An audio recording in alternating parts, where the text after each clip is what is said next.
Puja dan puji kehadirat Allah Subhanahu wa taala, Zat yang Maha Kuat, Maha Bijaksana, Maha Adil, menciptakan semua yang di langit, semua yang di bumi, semua yang di kedalaman lautan. Zat yang Maha Mulia, Maha Suci, yang telah menggantungkan segala nikmat dari makanan, minuman, pakaian, kesehatan dan apapun yang bisa membuat roda kehidupan kita di muka bumi ini berjalan dengan memuji namanya Alhamdulillah. Maka sangat wajar kalau kita selalu mengucapkan puji-pujian ini. Juga kita panjatkan salam hormat kita kepada manusia terbaik, utusan Allah Subhanahu wa taala. Siapapun yang mengikutinya akan mengetahui mana yang diperintahkan dan dilarang oleh Sang Pencipta, dan pasti pada saat meninggal akan masuk ke dalam surga. Manusia terbaik ini telah ditutup risalah langit dengannya dan juga dinobatkan oleh Allah menjadi pimpinan anak Adam pada hari kiamat. Orang yang pertama mengetuk pintu surga dan masuk ke dalamnya, dan Sang Pencipta Allah bersama malaikatnya mengucapkan salam hormat kepadanya. Maka sangat wajar sebagai pengikut yang setia kalau kita selalu mengucapkan salawat dan taslim kepada Nabi besar Muhammad sallallahu alaihi wasallam. Melanjutkan bahasan dosa-dosa besar, semoga Allah berkahi. Dosa besar ke-21 mencuri. Sebenarnya 3 dosa besar ini satu sama yang lain terkait. Dosa besar ke-19, 20 dan 21. Tentunya dosa besar sebelumnya kita sudah tahu yang ke-19 adalah mengambil atau mencuri ya, harta ghanimah, rampasan perang. Juga baitul mal, berkhianat ya. Contohnya lebih tepat berkhianat mengambil harta ghanimah, baitul mal dan zakat. Kemudian kita sudah membahas pada pertemuan yang lalu dosa besar ke-20 tentang berbuat zalim dengan mengambil harta orang secara batil. Sudah kita rincikan. Yang ke-21 mencuri. Pertanyaannya, apa bedanya sebenarnya? Kalau dua bahasan kita yang sebelumnya teman-teman sekalian adalah lebih khusus. Karena ada dalil-dalil yang menyebutkan tentang hukuman bagi pengambil harta ghanimah, zakat dan baitul mal. Ada sendiri hadis yang menyebutkan ancamannya, dan ancamannya berbeda dengan orang yang mengambil harta orang secara batil. Dan juga sudah kita rincikan, gitu kan? Masing-masing punya dalil. Mencuri ini lebih global dari yang lainnya. Kalau dua bahasan yang kemarin lebih khusus. Mencuri ini teman-teman sekalian adalah makna secara etimologi ya, tidak memberikan hak. Itu mencuri, tidak memberikan hak. Misal seorang pimpinan perusahaan tidak memberikan gaji pegawainya, itu mencuri. Haknya orang nggak dikasih. Seseorang tidak memberikan hak waris pada ahli waris yang lain, karena dia misalnya kakak paling tua, ditahan sama dia ahli waris saudaranya, itu mencuri namanya. Jadi mencuri lebih global, tidak memberikan hak. Dan ini masuk dalam makna secara etimologi apa yang dikatakan oleh Nabi SAW dalam makna yang lebih global ya. Seburuk-buruk pencuri adalah yang mencuri di sholatnya. Mungkin apa yang terlintas di benak antum, apa yang juga terlintas di benak para sahabat. Sahabat bingung, ya Rasulullah, bagaimana orang mencuri sementara sholat? Kata Nabi SAW, dia tidak memberikan hak ruku dan sujud. Buru-buru, Allah Akbar, Allah Akbar, Allah Akbar. Nah itu mencuri. Dianggap mencuri karena tidak memberi hak. Padahal dia harus ruku dengan tenang, dia harus sujud dengan tenang. Jadi Nabi SAW membahasakan itu mencuri. Seorang suami punya kewajiban untuk memberikan nafkah istrinya. Dia tahu nih, kebutuhan rumah tangganya 5 juta misalnya. Contoh, dia udah tahu. Dia udah hitung gas, beras, listrik dan 5 juta. Tapi dia tahu, dia sengaja tidak mau memberikan hak istrinya. Dia masih mau negosiasi, udah 3 juta aja deh. Bagaimana caranya kamu atur? Ini nggak boleh nih. Dia mencuri walaupun itu adalah harta dia. Karena dia tidak memberikan hak. Jelas ya? Kalau yang kemarin, yang dosa 19 dan 20 itu jelas mengambil secara langsung. Kalau mencuri ini berbeda. Tidak memberikan hak saja sudah mencuri. Dan ini banyak contohnya, banyak contoh.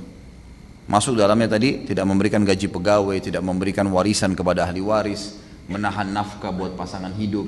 Gitu. Pokoknya yang merupakan haknya orang lain nggak boleh kita ambil. Mengambil atau menahannya berarti mencuri. Nah, mencuri ini teman-teman sekalian Dan sama tadi, mengambil uang, dosa besar ke-20, mengambil hartanya orang secara batil.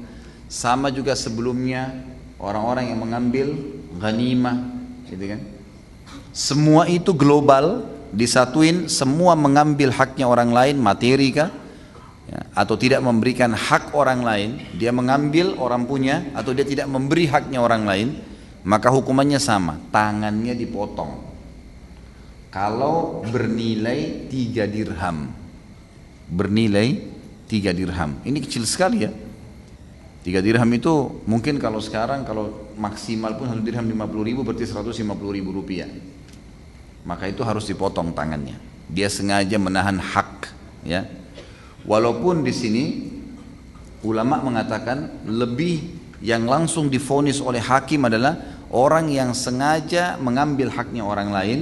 Itu sudah jelas dipotong tangannya kalau dia secara sengaja, atau dia menahan hak orang lain sudah diingatkan, dia tidak mau kasih, tetap dia bertahan. Masuk dalamnya adalah orang yang utang sama orang lain. Dia sudah punya kemampuan, nggak mau dibayar, diingatin, nggak mau, ini pemerintah bisa tangkap, potong tangannya. Ini tidak bisa, karena dia dianggap sama ini, tidak memberikan hak. Ya, seperti itu pemahaman yang diberikan oleh para ulama.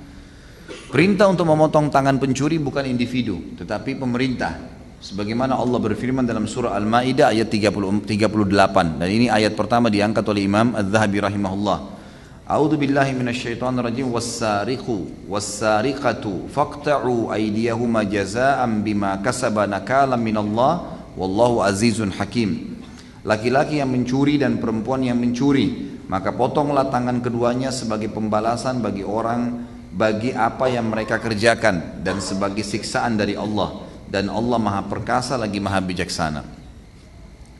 Kalau seseorang, seperti saya sudah sering bahasakan, kepergok melakukan satu perbuatan yang ada had itu cambukan, potong, ya, penggal, ini dia sengaja lakukan dan kepergok, maka langsung dieksekusi. Tapi kalau tidak kepergok, maka dilihat keadaannya. Kalau dia sudah bertaubat, maka ditutupin antara dia dengan Allah. Tapi kalau dosa berhubungan dengan haknya manusia, dia harus kembalikan. Kayak mencuri, tadi mengambil harta, tidak memberikan hak, atau dia menggibah, memfitnah, ini harus dia perbaiki lagi namanya orang tersebut, baru diterima taubatnya oleh Allah SWT. Jadi tidak cukup dengan taubat saja. Orang-orang yang mencuri ini teman-teman sekalian, atau pernah mengambil haknya orang lain, atau tidak memberikan hak orang lain, maka taubatnya selain taubat nasuha, dia harus mengembalikannya. Dia harus memberi, nggak bisa. Walaupun sudah 10 tahun yang lalu, 20 tahun yang lalu, kembalikan semuanya. Tidak bisa, tidak. Harus dikembalikan. Termasuk di sini kalau ada hak pasangan, hak suami, hak istri. Kalau seseorang pernah mengambil, ini harus dia kembalikan. Atau dia minta ridho pemilik barang itu.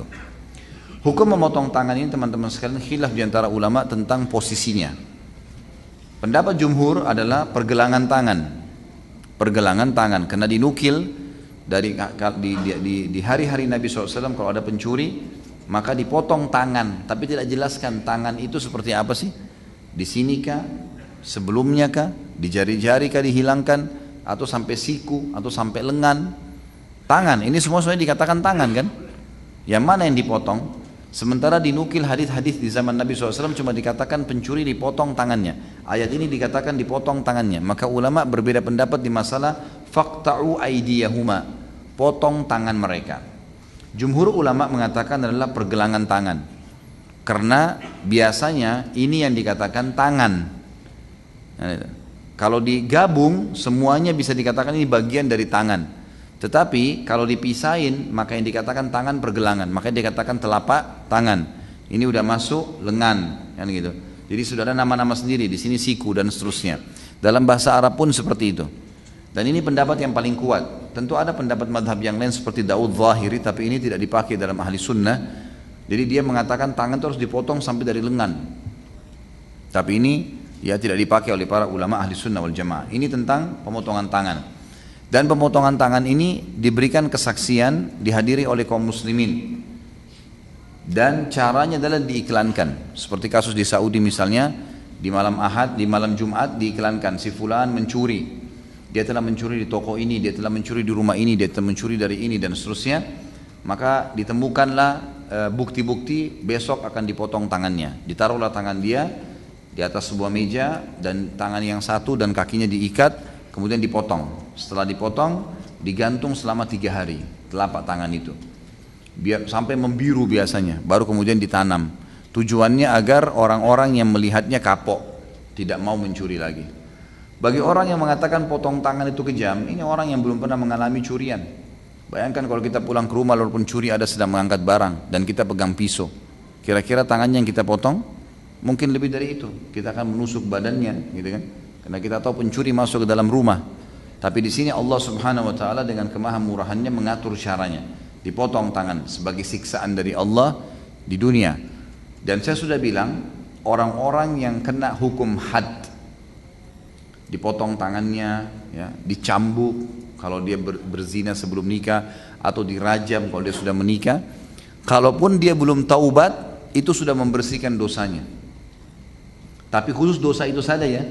Misal pencuri nih, kepergok, ditangkap, udah pemerintah tahan, taruh tangannya potong, dia nggak bertobat sama Allah, tetap potongan tangan itu sudah membersihkan dosa itu saja, potong dosa curinya. Allah nggak hukum lagi dia di akhirat. Kalau dia ikutkan dengan taubat itu malah tambahan pahala buat dia. Karena taubat ibadah, taubat ibadah. Kemudian disebutkan juga dalam dalil yang lain, bahwasanya dari hadis Nabi SAW tentunya. Dan hadis ini diriwayatkan oleh Imam Hakim dalam kitab Mustadrak. Kata Nabi SAW, la'anallahu as-sariqa alladhi yasriqul baydata fatuqta'u yaduhu wa yasriqul habla fatuqta'u yaduhu. Allah melaknat pencuri yang mencuri sebutir telur maka tangannya dipotong, dan mencuri tali lalu tangannya dipotong. Maksudnya Allah melaknat di sini, Allah murka dengan dia. Kenapa dia harus mencuri gitu? Sebab mencuri telur tidak masuk di akal, sesuatu yang tidak mungkin, tidak diperlukan gitu loh. Sesuatu yang sangat kecil atau tali. Kalau ada orang mencuri sesuatu yang besar memang perbuatan dosa juga gitu. Tapi mencuri sesuatu yang sederhana, maka itu adalah hal yang memang aneh gitu. Kadang-kadang orang jadi kebiasaan ya, mampir di rumah makan orang main curi gitu. Saya bahkan pernah melihat cuplikan ada orang mencuri pakaian dalamnya orang lagi dijemur gitu kan. Waktu itu ada beberapa teman-teman yang kirim, lihat, oh ada orang punya penyakit jiwa, kejiwaan, ya, dia suka lewat di pakaian yang digantung diambil sama dia, pakaian lawan jenisnya, cuplikan gitu kan, sekedar seorang bapak dia lagi naik motor, dia mampir diambil sama dia. Semua ini penyakit gitu kan, penyakit. Baik, para ulama mengatakan sebab-sebab curi adalah karena orang itu tidak punya kemuliaan jiwa, tidak ingin bekerja, malas, tidak punya kemuliaan jiwa, tidak malu ya. Maka ini yang jadi penyebab orang mencuri. Sebenarnya kalau dia tidak lakukan itu, dia bekerja, dia berusaha, dia kan tidak mau mencuri. Karena mencuri ini terhina sekali. Hukumnya dalam Islam dosa besar dan juga dipotong tangannya. Dikatakan dalam hadis yang lain, kalau orang kepergok mencuri tidak boleh ditoleransi. Tidak boleh ditoleransi. Sebuah hadis yang diriwayatkan oleh Imam Bukhari dalam Kitabul Hudud menceritakan bahwasanya seorang yang bernama Fatimah terkenal di Mekah. Orangnya punya kedudukan, dan tradisi orang Quraisy dulu, mereka kalau ada pencuri, kalau orang itu punya kedudukan tidak dipotong tangannya. Sementara dalam syariat Nabi Ibrahim alaihissalam yang ada di Mekah, pencuri dipotong tangannya. Fatimah ini masuk Islam, maka Nabi SAW waktu itu belum tahu berita, didatangilah beliau sama beberapa orang sahabat dipimpin oleh Usama bin Zaid. Sahabat yang mulia ini dikenal dengan kecintaan Nabi SAW. Ayahnya Zaid bin Harithah kecintaan Nabi, dia juga dicintai oleh Nabi SAW. Para sahabat mengatakan satu sama yang lain, siapa yang bisa melobi ke Nabi SAW nih? Ini Fatimah orang terkenal, biasanya kita nggak potong tangannya orang terkenal, dan ini memang masih baru-baru masuk Islam pada saat itu.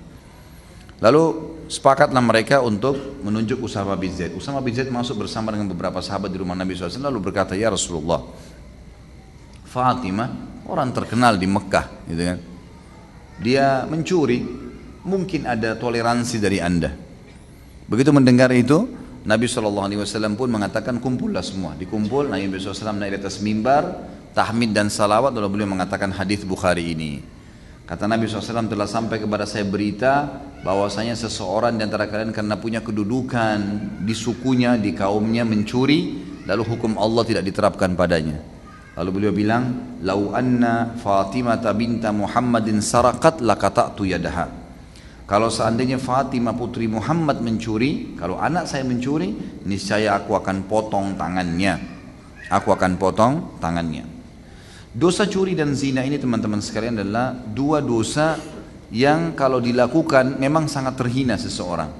Bahkan dipastikan dalam sebuah hadis imannya keluar dari dirinya. Imannya keluar dari dirinya pada saat dia melakukan zina dan mencuri. Kita dengarkan hadisnya. Hadis ini sahih.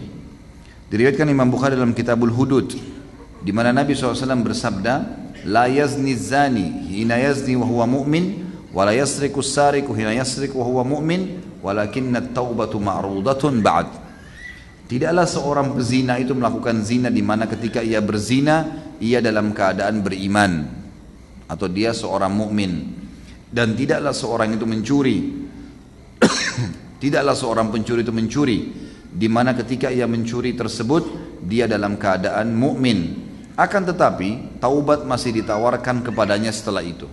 Artinya masih diberikan kesempatan taubat. Hanya saja saksi bahasan kita adalah zina dan curi ini dikhususkan ya terlepas iman darinya.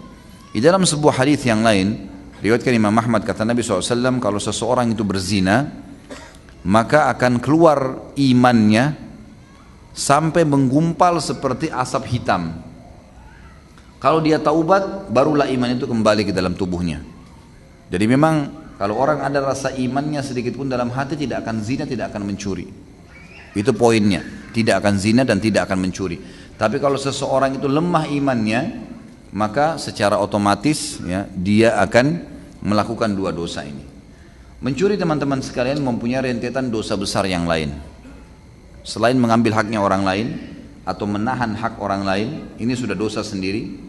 Kemudian dia sendiri ya melakukan kedustaan, sadar atau tidak sadar. Karena pada saat dia tidak mengakui curian itu atau dia menahan hak orang lain, dia sedang berdusta. Dia sedang mengambil sesuatu yang haram, makanan haram yang dia makan. Sementara hadis Bukhari berbunyi, lahmun nabata min suhtin an-naru aula bihi.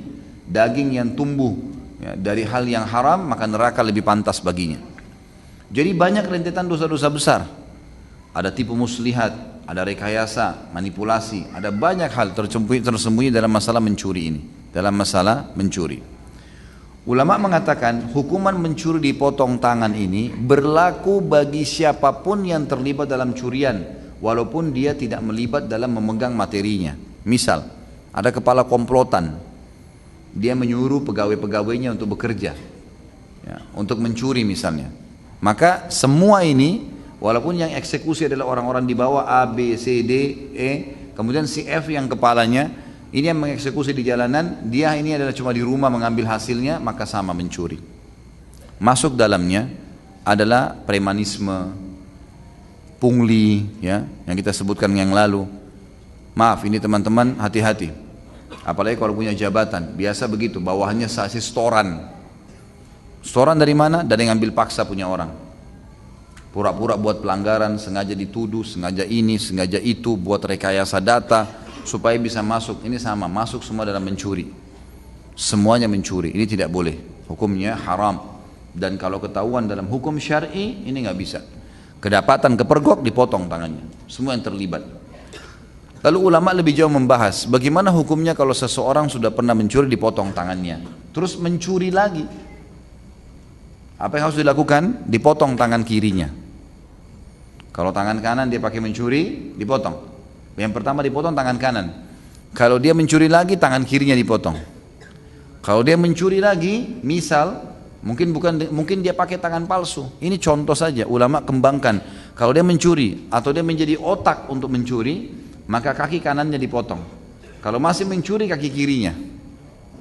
Kalau dia masih terlibat dalam pencurian, dipenggal. Ini rentetan hukumnya.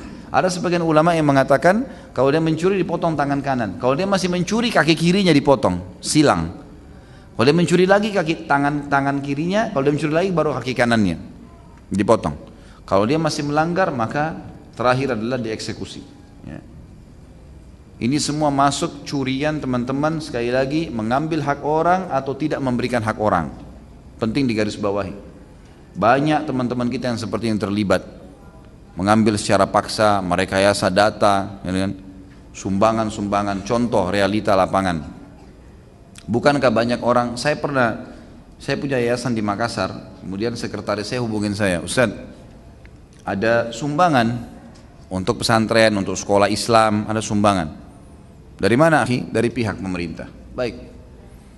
Bisa diterima? Dia bilang, bagaimana Ustaz kita terima? Terima kalau sumbangan. Kenapa tidak? Kembangin, bangunan apa saja silahkan, tidak ada masalah. Tapi ada satu masalah Ustaz. Apa masalahnya? Yang tertulis jumlahnya sekian, misal 20 juta. Saya tanda tangan, nanti yang saya terima cuma 12 juta misalnya. Kalau saya tidak tanda tanganin, dikasih orang lain yang mau begitu, merekayasa. Yayasan kita nggak dapat. Tapi kalau saya tanda tanganin, ya seperti itu konsekuensinya. Walaupun ini nanti dilaporkan ke pihak pemerintah, memang jumlahnya 20, tapi yang saya terima 12. Terima atau enggak Ustaz? Tidak, saya bilang. Jangan terima. Enggak perlu, kita enggak butuh dengan duitnya mereka. Untuk apa kita dukung orang berbuat salah? Haram. Enggak bisa. Bukan mereka yang biayai kita kok. Enggak usah. Karena kalau ini kita dukung kan, ini untuk apa teman-teman sekalian? Maaf, kalau ada teman-teman yang terlibat begini, dana-dana bos, dana apa, dana ini, dana itu, lalu antum pangkas. Kenapa dipangkas nih? Kenapa dipangkas? Apa hak kita di situ? Gitu kan? Kenapa harus dengan cara haram? Kenapa nggak dengan cara halal? Uang yang haram teman-teman, sebanyak apapun tidak ada berkahnya. Uang yang halal, sekecil apapun berkah. Tahu berkah maksudnya? Cukup. Cukup. Ada orang subhanallah, hidup satu rumah, dia, anaknya 3, istrinya, ada mertuanya numpang, kerjanya cuma angkat-angkat sampah. Hidup tuh. Ada orang gajinya mungkin 20-30 juta tiap bulan, nggak pernah cukup. Kurang terus. Dari uang haram. Berapa banyak uang haram orang pakai belikan rumah mewah, kendaraan mewah, terakhir hanya Allah bongkar. Jangan pernah mengkhayal teman-teman sekalian, jangan mengkhayal, apalagi cuma memastikan, mengkhayal saja. Jangan pernah mengkhayal kalau kita berbuat satu dosa nggak dihukum sama Allah. Ini kebodohan, ini kebodohan. Sekecil apapun dosa antum lakukan akan dihukum, 1 rupiah pun dicuri akan dihukum. Dan dosa itu selalu konsekuensinya hukumannya lebih berat. 100.000 nota palsu, 100.000 ngambil uang orang, 100.000 sengaja ini dan seterusnya, cukup Allah ambil dari kita 10 juta, mungkin 20 juta. Jangan heran kalau antum tiba-tiba muhasabah dalam hidup kita sehari-hari, pernah uang saya terima 10 juta hilang, cari, baru beli motor tapi uangnya haram, dicuri, nyari kemana-mana nggak bisa, gitu kan? Percuma, nggak ketemu. Dan subhanallah ada satu hal lagi, kata ulama, kalau uang halal dipastikan sesuatu itu tidak akan hilang. Itu kata ulama ya, kalau uang halal dasarnya kita pakai beli sesuatu benda, tidak akan hilang benda itu. Kalaupun kececer akan kembali. Tapi kalau suatu benda hilang dan kita tidak temukan lagi, pastikan ada sesuatu yang haram di situ. Itu sudah disepakati oleh para ulama. Karena memang rezeki halal tidak akan hilang. Allah SWT tidak hilangkan sampai pemiliknya mensodakahkan. Bayangkan ya, efek berat, hukumannya berat. Allah benci. Kita juga dibenci di masyarakat kalau mencuri atau merekayasa data. Efek jerahnya besar. Mencuri jadi bahaya. Tidak ada berkahnya.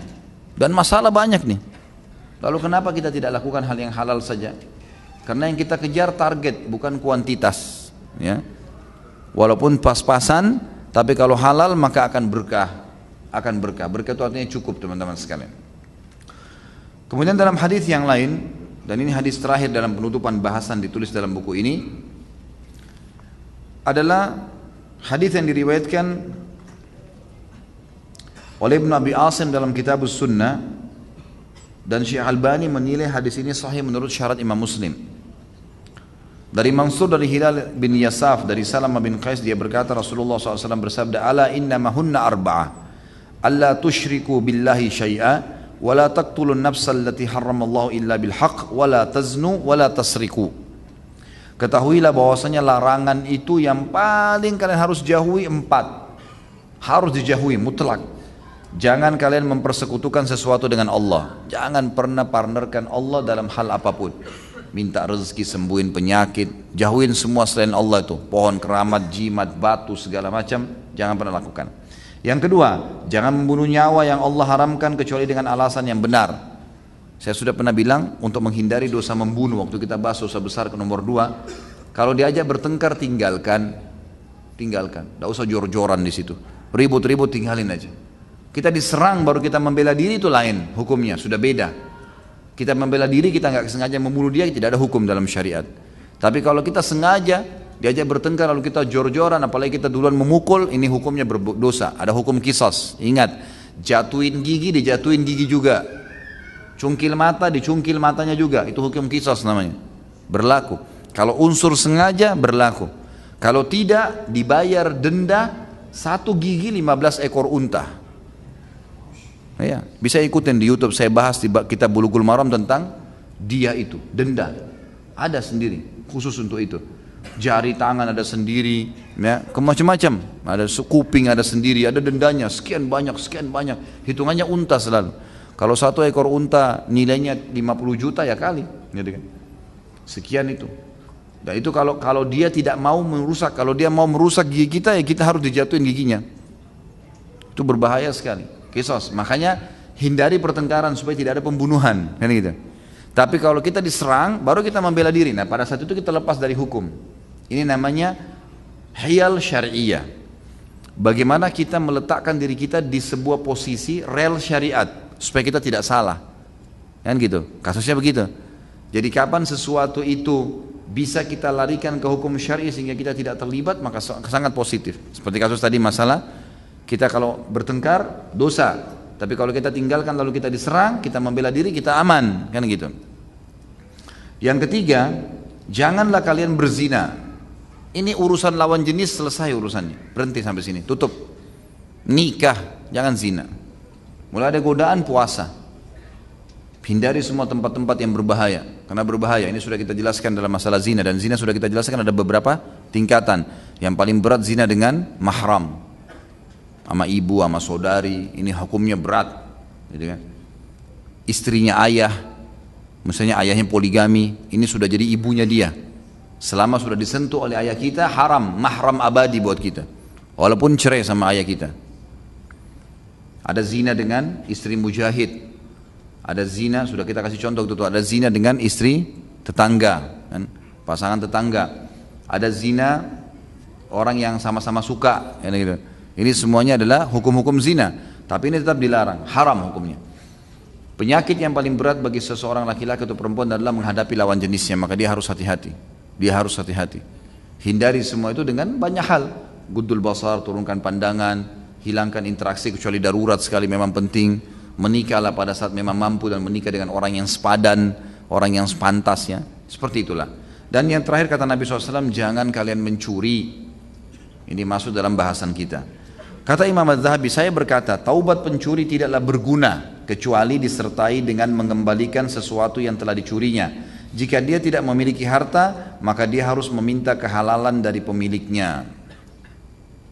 Baik, malam ini saya akan sambung 2 dosa besar karena berhubungan. Dosa besar setelahnya 22, merampok di jalan. Mencuri, teman-teman sekalian, istilah yang digunakan untuk individu atau mungkin orang yang mengatur sebuah strategi rame-rame, tapi memang dia sifatnya tidak besar, dan dia biasanya mencuri ini tidak selamanya gunakan kekerasan. Umumnya kalau mencuri itu menggunakan kelihayan, dia bukan kekerasan. Mengambil dompet orang tanpa diketahui, melihat orang lagi lalai diambil HP-nya, dan ini semua adalah mencuri. Kalau dosa besar ke-22 berbeda, merampok. Rampok ini mengambil haknya orang tapi dengan keras, dengan kasar, memukul, membunuh, menyiksa, gitu kan? Itu merampok. Sama sebenarnya, cuman hukumannya beda. Kalau orang mencuri saja, tadi dengan kelihayannya atau tidak memberikan hak orang lain, tangannya dipotong. Kalau orang merampok beda, hukumannya berat. Hukumannya adalah dikisos, dipenggal kepala. Semua perampok, semua gerombolannya, semua yang terlibat ditangkap, kisos semuanya. Kisos semuanya. Bahkan sebagian ulama mengatakan mereka harus diterapkan dalam ayat Al-Quran, Mereka dikisos kemudian disalib lagi, dipasang di kayu, diikat, biar jadi tontonan bagi orang-orang. Karena tidak bolehnya buat kerusakan di muka bumi. Ini buminya Allah. Siapa kamu mau buat kerusakan gitu? Dan pemerintah harus tegas di sini, nggak boleh main-main. Dalilnya diangkat satu saja, surah Al-Maidah ayat 33. Bunyinya a'udzubillahi minasyaitonirrajim, dan ayat ini teman-teman masuk kepada semua orang yang buat kerusakan di muka bumi. Masuk dalamnya penyebar narkotika, ya, penyebar minuman keras. Beda ya, orang yang minum khamar dengan orang yang sebarin, jual, buka pabriknya, beda. Itu berarti menyebarkan kerusakan, ya. Beda orang yang berzina dengan orang yang buka tempat perzinahan. Nah, orang kalau berzina, orang kalau mencuri, ya, person ya, individual, ini hukumnya adalah hukum dosa besar ke-21 tadi. Atau hukuman seperti itulah, dia hukuman secara individu. Tapi kalau dia sudah menjadi penyebar, pengedar narkotika kah, penyebar zina kah, penyebar apalah, jadi kan itu masuk dalam dosa besar ke-22. Merampok adalah mengambil haknya orang lain secara paksa atau menjadi penyebar kerusakan yang merata sehingga mengganggu orang-orang. Dengarkan ayatnya Al-Maidah 33. Allah berfirman, A'udzubillahi minasyaitonirrajim, innama jazaa'ul ladzina yuharibunallaha wa rasulahu wa yas'auna fil ardi fasadan an yuqattalu aw yusallabu aw tuqatta'a aydihim wa arjuluhum min khilafin aw yunfa'u minal ard. Dzalika lahum khizyun fid dunya wa lahum fil akhirati adzabun adzim. Sesungguhnya pembalasan terhadap orang-orang yang memerangi Allah dan Rasulnya. Kalau ada orang yang sengaja memberontak, mau memerangi kaum muslimin, dan yang membuat kerusakan di muka bumi. Kata ulama, kerusakan masuk dalam semua penyebaran hal yang merusak masyarakat. Tadi penyebaran zina, penyebaran narkotika, penyebaran khamar, penyebaran pendidikan yang ngawur ini, yang rusak semuanya, masuk dalam ini. Hanyalah mereka dibunuh, kisos, dipenggal lehernya, atau mereka disalib. Maksudnya di sini adalah kata-kata atau, kata ulama tafsir bermakna mereka dikisos, kemudian digantung dulu, dibuat di kayu seperti disalib, supaya menjadi pelajaran bagi orang. Atau dipotong tangan dan kaki mereka dengan bertimbal balik, tangan kanan dengan kaki kiri, atau tangan kiri dengan kaki kanan. Atau dibuang dari negeri tempat kediamannya. Kata para ulama, diletakkan di hutan, tidak ada manusia hidup, didatangkan, dibawa ke sana, dibuang, biarin dia hidup sendiri di sana, gitu kan. Yang demikian itu sebagai suatu penghinaan untuk mereka di dunia, dan di akhirat mereka mendapatkan siksaan yang besar. Sudah begitu, kalau mereka tidak taubat, maka di akhirat disiapkan siksaan yang besar. Ayat ini tentu memberikan pelajaran kepada kita tidak bolehnya membuat kerusakan di muka bumi, dan harusnya kita menjadi orang-orang yang baik. Dari satu sisi, orang-orang beriman yang diberikan kekuasaan harus tegas dengan hukum ini, nggak boleh main-main. Banyaknya orang berani mengulangi kesalahannya karena kurang tegasnya hukum. Tangkap, kisos, selesai urusannya itu. Itu akan lebih aman, ya. Tentu akan aman. Makanya Allah mengatakan dalam Al-Quran, A'udzubillahi minasyaitonirrajim, walakum fil qisasi hayatun ya ulil albab.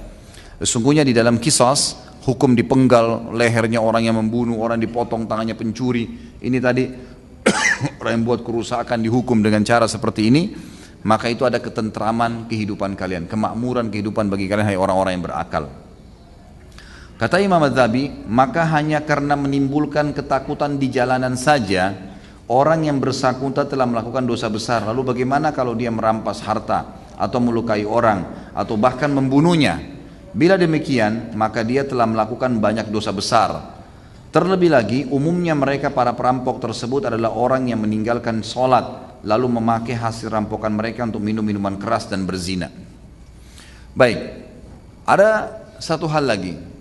Bagaimana kalau seandainya kita dirampok atau kita dicuri, gitu kan? Dan kita tahu pelakunya, atau kita ditipu, misal. Sementara mereka ini punya komplotan, kita nggak punya kekuatan. Bolehkah kita meminta tolong? Misal kalau kita pergi ke aparat pemerintah kita terus tidak bisa. Bolehkah kita meminta tolong kepada orang-orang yang bisa membantu kita dengan menggunakan misalnya cara menghardik mereka, menyerang mereka?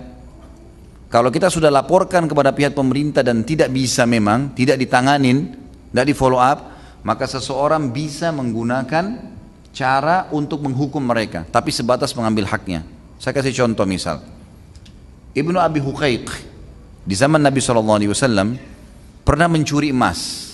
Orang Yahudi nih. Oleh Nabi SAW disuruh ngaku, nggak mau ngaku. Enggak, saya nggak mencuri. Nabi SAW dapat wahyu, orang ini mencuri, jelas. Bohong dia. Dia gabungin antara dusta gitu kan, dan mencuri. Tidak mau diakuin. Lalu kata Nabi SAW kepada Zubair, hai Zubair, ambil alih orang ini. Apa yang terjadi? Zubair datang, digebukin orang itu. Sama Zubair digebukin. Zubair orangnya kekar, kuat, digebukin.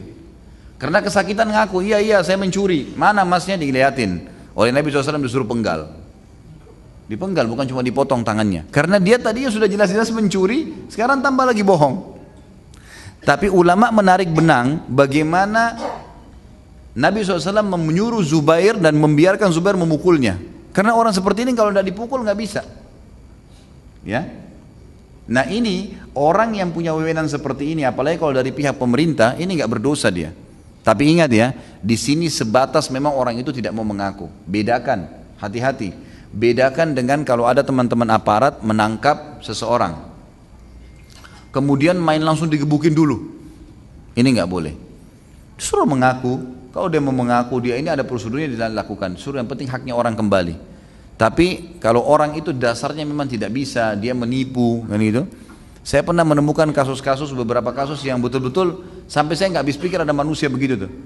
Bagaimana dia bisa mengatakan di depan aparat kita pun mereka mengatakan kalau enggak, saya tidak tahu, saya tidak terlibat, padahal jelas dia terlibat gitu. Ada salah satu teman saya menghadapi masalah di Indonesia ini, kebetulan beliau dari Saudi gitu kan. Pernah ditipin uang sama orang kita di sini terus ditipu.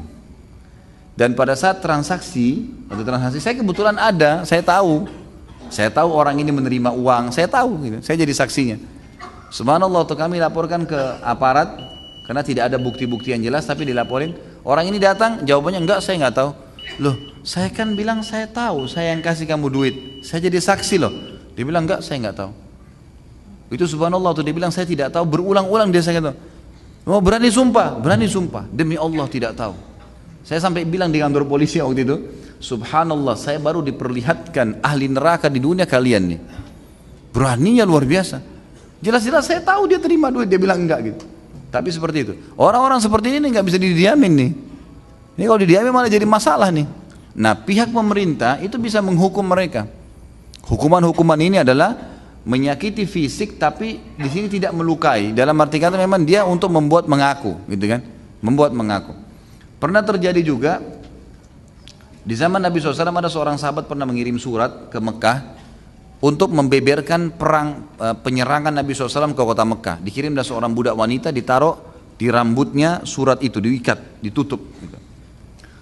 Maka yang terjadi, Nabi SAW dapat wahyu kalau itu perempuan bahaya, ingin membongkar penyerangan Mekah. Padahal Nabi SAW tidak mau beritahukan nih. Nabi SAW nanti membuat strategi perang seakan-akan ke negeri Syam, padahal sebenarnya tujuannya mau datang ke Mekah supaya orang Mekah nggak punya persiapan gitu kan.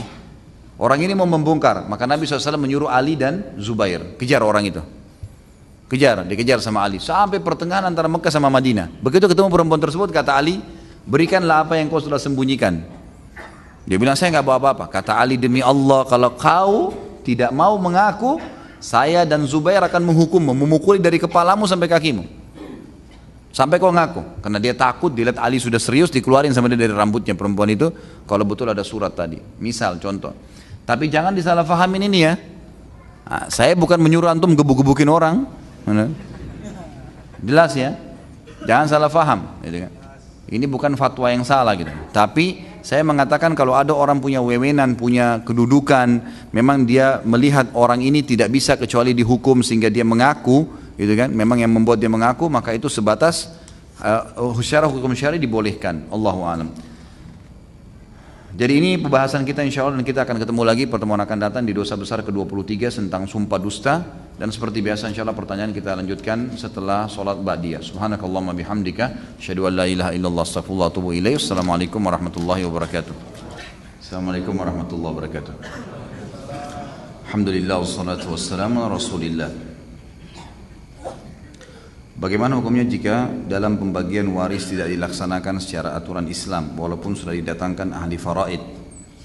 Apakah ini termasuk mencuri dan bagaimana hukum pihak yang mengalah, yaitu pihak yang mengalah dibagi rata? Tentu saja mencuri, tidak boleh. Gimana caranya? Hak warisnya secara syari Allah sudah bagi laki-laki mendapatkan 2 bagian dari perempuan lalu kemudian dipaksakan, tidak bisa. Dia bisa menjadi halal kalau ahli waris yang lain terima, tapi kalau tidak terima nggak bisa. Namanya mencuri, hukumnya haram, sama, dosa besar. Sebenarnya tidak boleh ya. Ini kebanyakan terjadi pada akhwat kita, harus bertakwa kepada Allah. Porsi anda ya porsi itu yang sudah Allah tentukan, tidak boleh tamak. Dan itu akan mendatangkan berkah kalau kita mengambil sesuai dengan kebutuhan kita, atau maaf, yang sudah ditentukan oleh Allah. Hukum yang berlaku di masyarakat untuk pencuri adalah hukum jalanan atau dipukuli. Bagaimana menurut pendapat Ustadz masalah ini? Bukan pendapat saya, pendapat para ulama. Kalau ada orang pencuri kemudian ketangkap, dan memang cara menangkapnya harus mungkin dengan dilemparin batu atau dijatuhkan atau ditendang atau dipukul untuk dia kepergok supaya dia ketangkap. Kalau enggak dia akan lari, hukumnya boleh. Karena kalau tidak dia akan lari dan buat kerusakan. Tapi kalau sudah ketangkap enggak boleh digebukin. Enggak boleh sudah ditangkap lalu digebukin, karena sudah ketangkap, itu urusannya pemerintah. Jadi enggak boleh, jangan. Kalau antum memukul pada saat dia sudah ketangkap berarti antum yang berdosa. Enggak boleh. Tapi tadi saya bilang ya, kalau misalnya orang itu lagi lari terus kita dari jauh tendang dia atau lempar sesuatu, kemudian dia untuk dia jatuh supaya dia ketangkap, itu lain hukumnya, berbeda. Bagaimana tentang pemerintah yang menggusur rumah warga? Apakah ini termasuk mencuri hak orang lain? Kita lihat siapa yang mencuri. Siapa tahu warganya mencuri. Mungkin bukan tanahnya dia bangunin, itu yang mencuri. Wajar kalau digusur. Bukan haknya gimana? Pencuri ya dihukum, mestinya. Masih mending kalau digusur. Mesti digusur sama dipotong tangannya tuh, mestinya. Tapi kalau sebaliknya memang tanah warga yang oleh pemerintah diambil paksa, nah ini pemerintah yang salah, gitu kan? Jadi dilihat mencuri ini siapa yang mencuri sebetulnya, dilihat keadaannya. Ya. Apakah mengambil gambar atau memfoto ustadz atau merekam suara ketika ustadz kajian untuk koleksi pribadi itu termasuk pembuatan mencuri? Kok ketawa? Tanya Pak Yoyo di hukumnya. Enggak, insya Allah ini nggak apa-apa. Karena dia itu bukan hak, artinya kecuali kalau memang ustadznya kasih syarat ya. Jangan ada yang foto saya, nggak boleh. Dia kasih syarat, maka orang mukmin harus patuh dengan syaratnya. Tapi kalau enggak, insya Allah nggak apa-apa. Terkait kasus Densus 88 yang memfitnah ikhwah, menangkap lalu memukuli hingga tewas, bagaimana menurut Ustaz? Ya dia berdosa, dianya berdosa. Yang menugaskan berdosa, yang menghukum berdosa, gitu kan? Nanggung konsekuensinya hukumnya, semestinya. Kalau hukum pemerintah, mesti kalau hukum Allah yang diterapkan, tidak boleh zalim. Apalagi kalau itu cuma fitnah, nggak bisa. Makanya pihak pemerintah itu harus jeli, nggak boleh teledor, nggak boleh sembarangan, gitu ya. Harus hati-hati sekali, karena kalau salah maka konsekuensinya berat, ya, berat. Kalau ini sudah sampai dihukum, apalagi kalau sampai tewas, ini berbahaya sekali, menghilangkan nyawanya orang beriman, berbahaya. Kata para ulama, waktu kita bahas masalah dosa membunuh, di dosa besar nomor 2, satu-satunya dosa setelah berbuat syirik yang Allah akan kekalkan dalam api neraka adalah membunuh orang mukmin secara sengaja. Membunuh orang mukmin secara sengaja, itu jelas, gitu kan? Maka masuk dalam firman Allah SWT, wa may yaqtul mu'minan muta'ammidan fajaza'u jahannam khalidina fiha. Ya, siapa yang membunuh orang mukmin secara sengaja, maka dia akan dibalas dengan neraka dan kekal di dalamnya. Ya. Jadi harusnya dia tahu kalau ini hukumnya berbahaya buat dia. Dia tidak dihukum dunia, dia akan dihukum di akhirat. Dan bagi ikhwanya atau seorang muslim yang dituduh dan difitnahnya sampai tewas, mati syahid. Otomatis itu. Karena dia membela kehormatannya. Apakah yang membuat kerusakan itu termasuk pelaku pembakaran hutan, penggundulan hutan, dan apakah hukumannya sama di Qisas? Iya, ini kerusakan di muka bumi. Ini masuk dalam ayat tadi, Al-Maidah tadi ayat 38 itu. Jadi jelas hukumannya harus membuat kerusakan di muka bumi. Ini hukumnya dipenggal atau tadi setelah itu disalib atau dipotong secara bersilang kaki dan tangannya, hukum syar'inya begitu. Atau diasingkan di sebuah tempat yang tidak ada manusia hidup di sana, di pedungan yang terpencil atau di hutan dan seterusnya. Bagaimana kondisi uang dari pekerjaan yang didapat sebelum tahu halal atau haram asalnya atau syubhat? Apakah boleh digunakan uang dari pekerjaan tersebut? Tentu saja pastikan sekarang. Pastikan pekerjaan antum itu halal atau tidak. Kalau misalnya dulu pernah bekerja atau sampai sekarang masih kerja di satu tempat, lalu selama ini kita sudah terima gaji setahun, belum tahu nih halal atau tidak. Langsung di pengajian kita jadi tahu kalau itu haram misalnya. Haram, maka berarti jadi haram dia. Tapi yang berlalu Allah maafkan. Cuma kalau masih ada tersisa dananya mungkin ditabung, diinvestasi, itu harus dikeluarkan, sedekahkan. Kalau dasarnya memang haram. Dasarnya memang haram. Tapi kalau antum tidak tahu, masih ragu ini halal atau enggak ya. Mungkin karena ada sumber-sumber yang mungkin modalnya dari campuran dengan yang haram dan seterusnya, ini insya Allah masih tidak masalah. Tapi lebih aman antum keluar dan mencari tempat yang lain. Saya pernah menipu banyak orang pejabat dengan tidak langsung, dan saya sudah tidak tahu siapa saja orang yang pernah saya tipu. Saya berpikir apakah harus saya mengakui kesalahan ke kantor polisi? Bukan mengakui kantor polisi, gitu kan? Tetapi coba diingat-ingat semampunya sambil berdoa kepada Allah SWT. Kalau antum sudah bertaubat, dalam Islam hukumnya tasattur. Tasattur itu nutupin, bukan malah mengaku, gitu kan? Artinya kalau betul-betul mau tobat ya, tobat. Ini hukum agama, saya bicara hukum agama, saya tidak bicara hukum pemerintah, karena pemerintah kita saya tidak tahu hukumnya. Tapi dalam hukum agama kalau dia pernah menipu seperti ini, kemudian dia sekarang sadar, taubat kepada Allah, Allah terima taubatnya. Tapi untuk menyempurnakan taubat, dia harus mengembalikan hak orang yang pernah dia tipu. Antum ingat-ingat kira-kira siapa yang pernah ditipu, cari keridhoannya. Kalau dia halalkan, misalnya maaf ya saya dulu tidak ngerti agama, sekarang saya sudah ngerti agama, saya dulu pernah melakukan ini misalnya, pernah merekayasa data, pernah gini dan jumlahnya sekian, mohon dimaafkan, mohon diridhokan. Kalau kita punya kemampuan, saya siap kembalikan. Kalau tidak mampu, tolong dimaafkan. Atau kalaupun konsekuensinya mesti dibayar, saya coba cicil.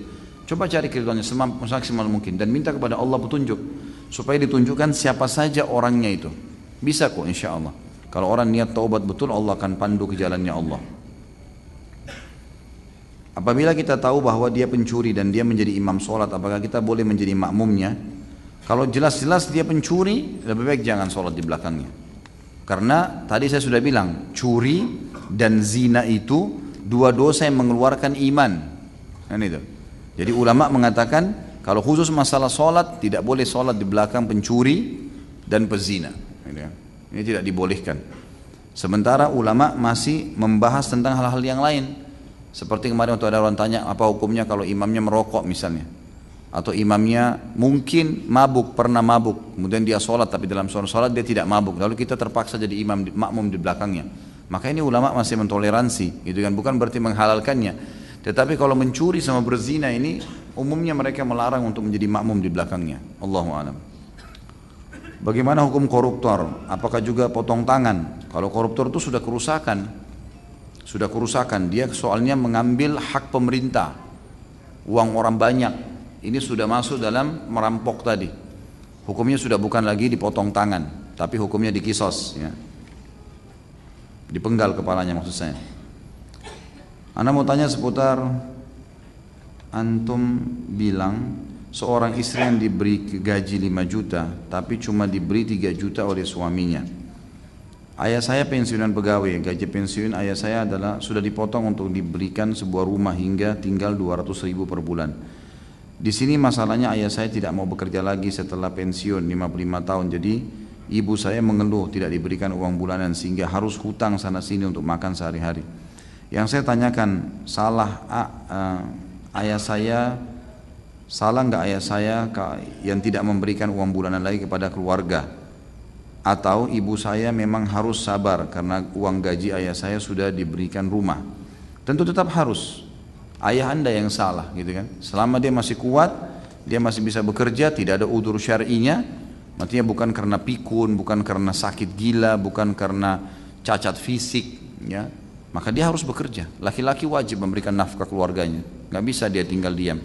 Jangan dengan alasan oh dulu gaji saya sudah dipotong untuk cicil rumah, itu tidak ada urusannya. Karena rumah itu kita laki-laki dibebankan wajib mengadakan rumah, kalau mampu beli, kalau enggak sewa boleh, ya kan? Tapi memberi makan, nafkah yang harus roda kehidupan hidup bisa berputar, makanan, minuman, pakaian, itu tidak bisa toleransi. Harusnya bekerja. Jadi berdosa di sini. Ibunya nggak bisa sabar kalau cuma 200.000 tiap bulan. Mau makan apa ini kan nggak mungkin, gitu kan? Kalau 200.000 itu satu bulan, kita kalau bagi 30 berapa itu? Sangat sulit ya. Allahu a'lam. Ana berkeluarga, setiap penghasilan gaji ana kasih ke istri ana. Tiba-tiba di pertengahan bulan ana ngomongnya pinjam buat kebutuhan anak, beli pempas dan lain-lain. Apakah ana termasuk pencuri? Sampai saat ini ana belum ganti yang cuma pinjam. Syukron. Ya kalau pinjam berbeda, bukan mencuri namanya. Kan pinjam, jelas ya. Jadi dia pinjam, antum kembalikan saja. Kembalikan saja. Jadi kalau memang uang bulanan itu sudah ditentukan 5 juta atau 3 juta, kemudian memang kita ada kebutuhan mendesak, kita pakai dulu, kembalikan, gantikan. Harus gentle itu, kembalikan. Tapi itu bukan mencuri namanya. Tapi kita sedang meminjam. Orang minjam umumnya, orang pinjam tidak dikatakan mencuri. Tapi dia terhitung berdosa kalau sengaja tidak bayar. Apakah istri mengambil uang yang ada di dompet suami tanpa izin atau sebaliknya termasuk mencuri? Jelas ya. Kenapa harus mengambil dari dompetnya? Hah? Ini mana kejiwaan yang mulia ini? Nggak boleh mencuri. Kenapa harus ambil? Kalau pasangannya saya dicuri, bagaimana orang lain tuh? Nggak boleh ini. Bilang baik-baik kalau ada kebutuhan kan. Memang ada hadis yang perlu digarisbawahi. Ini saya jelaskan dalam masalah manajemen rumah tangga Islami. Ada hadis Bukhari menjelaskan tentang kasus Hindun radhiyallahu anha bersama suaminya Abu Sufyan radhiyallahu anhu waktu mereka sudah masuk Islam ya. Dulunya mereka kan memang musuh Islam, tapi setelah masuk Islam ternyata Hindun menceritakan kepada Nabi SAW, ya Rasulullah, Abu Sufyan ini pelit sekali. Sampai nggak pernah mau tahu saya makan dari mana. Pulang cuma tahu harus ada makanan. Tidak mau tahu dari mana makanan itu. Maka boleh nggak saya ambil duitnya untuk kebutuhan anak istri saya? Karena orang ini betul dia tidak kasih nafkah, nggak ada makanan di rumah nggak ada, dan dia cuma mau tahu pulang ada makanan. Kalau nggak dia marah-marah. Gitu. Apa yang saya harus lakukan? Boleh saya ambil duitnya? Kata Nabi SAW, boleh kamu ambil sebatas kebutuhanmu dan jangan lebih. Lebih itu haram di sisi Allah. Jadi misal memang suami memang betul-betul kalau ada suami begini, insya Allah di sini tidak ada ya. Tapi kalau ada yang begini betul-betul dia cuma mau tahu pulang makanan harus ada, tidak pernah kasih duit istrinya, ini luar biasa nih. Ini manusia dari hutan mana nih? Ya. Tapi yang jelas seperti itulah. Ya. Kalaupun terjadi maka istrinya boleh mengambil. Sebatas kalau tidak beli makanan maka dia tidak bisa makan, bisa mati, gitu kan? Tapi di sini anjuran para ulama.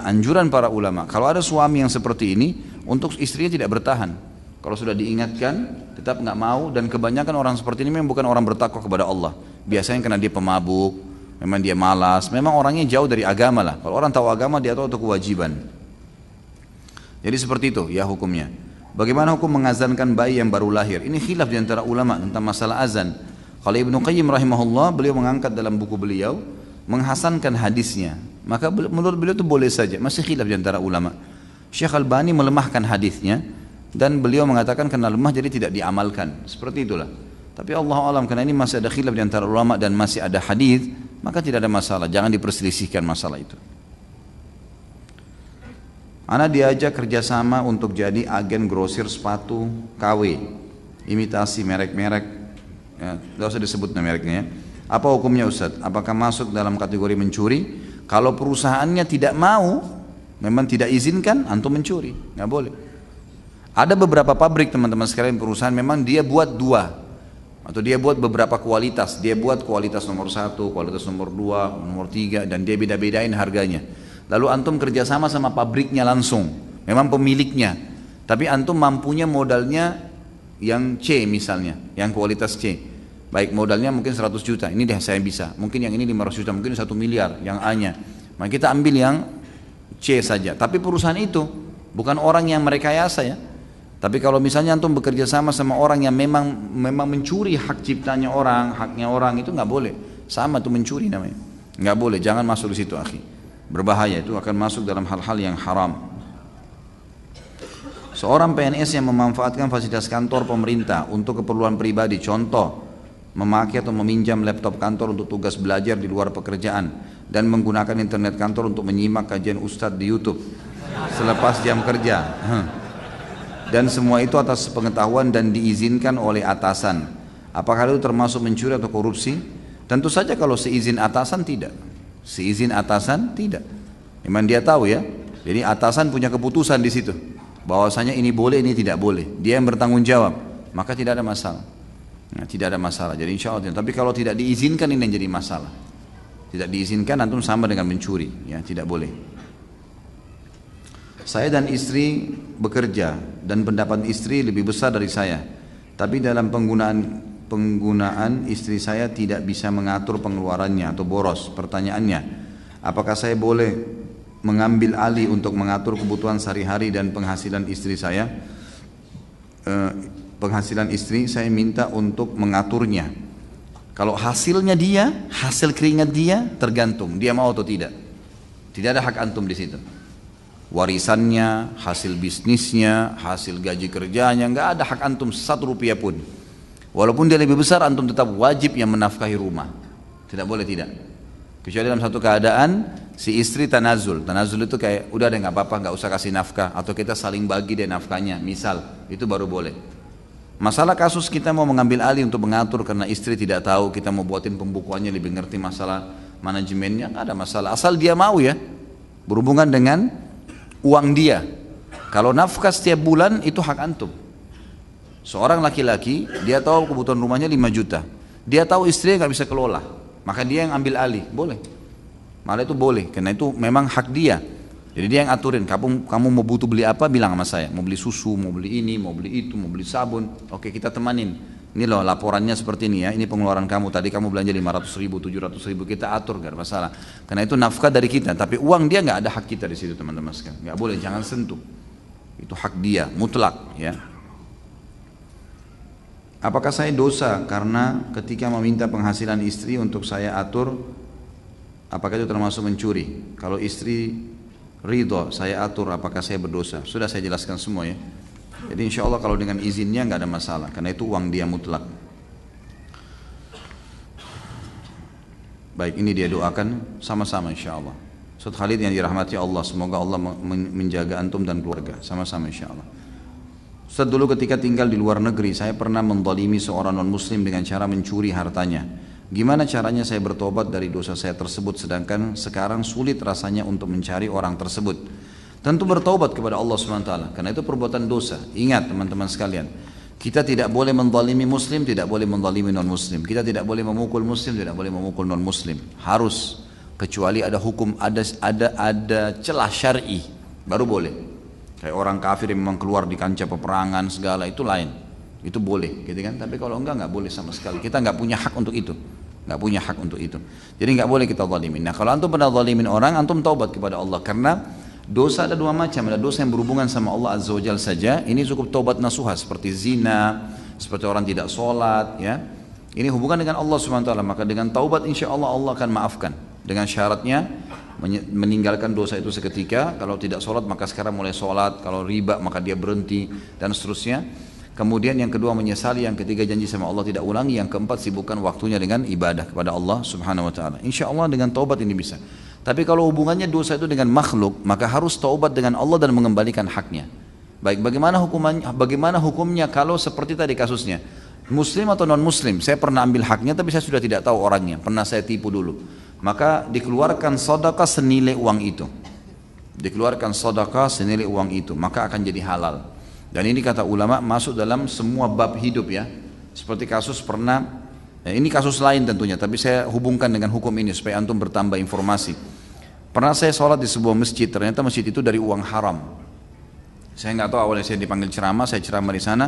Kemudian setelah saya pastikan ternyata uang itu haram, gitu kan? Dari uang-uang haram. Lalu saya tanya, kenapa masjid ini siapa yang bangun? Oh ini, misalnya. Terus saya tahu itu haram. Lalu saya bilang, ini nggak boleh dipakai sholat. Hasilnya dari uang haram nih. Terus gimana caranya Ustaz? Masjid ini sudah ramai orang hadir dan segalanya. Tebus masjid itu, tebus. Kira-kira dulu waktu dibangun dari uang haram berapa? Misal 200 juta. Keluarin sekarang dari kas yang ada dari jamaah, dari orang-orang yang datang sholat, bayar kembali, kembalikan kepada lembaga itu, baru bisa. Kalau enggak bisa dipakai sholat, kena uang haram. Inna Allah tayyibun, kata Nabi SAW, la yakbul illa tayyiba. Allah suci, tidak terima kecuali yang suci. Bagaimana hukumnya menyontek atau membiarkan orang lain menyontek pada saat ujian? Haram, haram, nggak boleh nyontek. Kenapa harus nyontek ini? Contek itu membuat orang jadi bodoh. Hah? Orang nyontek itu jadi bodoh teman-teman. Untuk apa kita buat diri kita jadi bodoh? Apa manfaatnya? Gak ada sama sekali. Belajar, jangan malas, gitu kan? Harusnya belajar. Jadi nggak boleh. Dia nyontek haram, yang biarin dia nyontek haram. Dua-duanya dapat dosa. Ini banyak guru-guru begitu tuh. Kasih murid-muridnya bocoran. Untuk apa? Kita mencetak kader umat, kader negara semuanya dengan orang-orang yang tidak berkualitas. Untuk apa ini? Harus yang berkualitas, yang benar gitu kan. Jadi nggak boleh, ini hukumnya haram. Kata Nabi SAW, man ghasyana falaysa minna. Siapa yang menipu, menyontek, memalsukan, memanipulasi, bukan dari golongan kami. Dosa besar itu, nggak boleh. Ini sudah tadi bagaimana tuntunan taubat nasuha dalam Islam.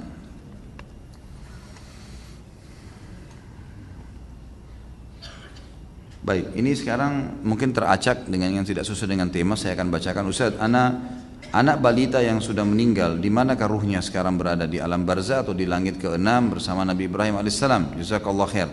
Yang saya tahu di langit ke-7, bukan ke-6, langit ke-7. Ibrahim alaihissalam di langit ke-7.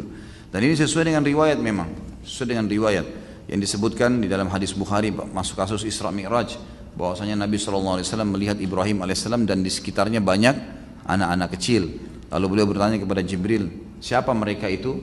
Siapa orang itu? Kata Jibril AS itu adalah Ibrahim, ayahmu Ibrahim. Lalu kemudian kata Nabi SAW, siapa anak-anak kecil yang di sekitarnya?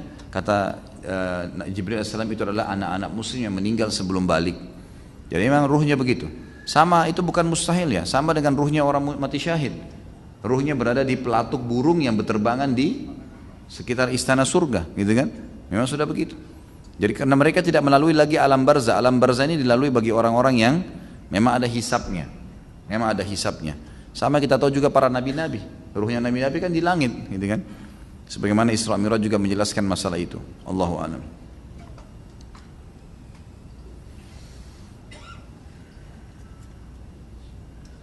Ustaz, mohon doanya karena anak sudah menikah masuk tahun ke-7 tapi belum juga dikaruniai keturunan. Mohon doa dari Ustaz agar anak dan istri insya Allah segera dikaruniai anak dan keturunan.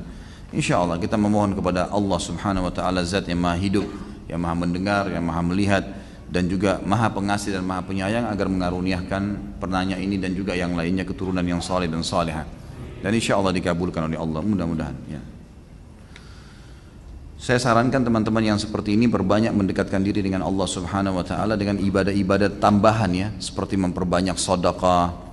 Ya, itu rutinkan dengan niat memang niat sedekah itu untuk memudahkan hajat tadi.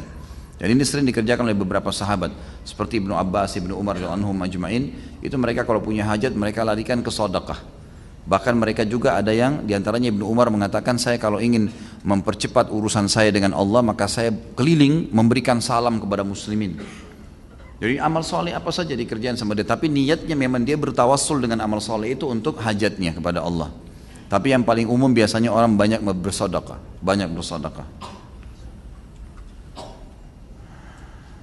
Baru-baru ini saya melihat komposisi di obat kumur yang biasa saya pakai ada unsur komposisi, ada alkoholnya, tapi tidak tercantum jumlah persentasenya. Apakah obat kumur termasuk obat luar yang bisa digunakan dan halal? Tidak boleh, karena sudah masuk ke dalam.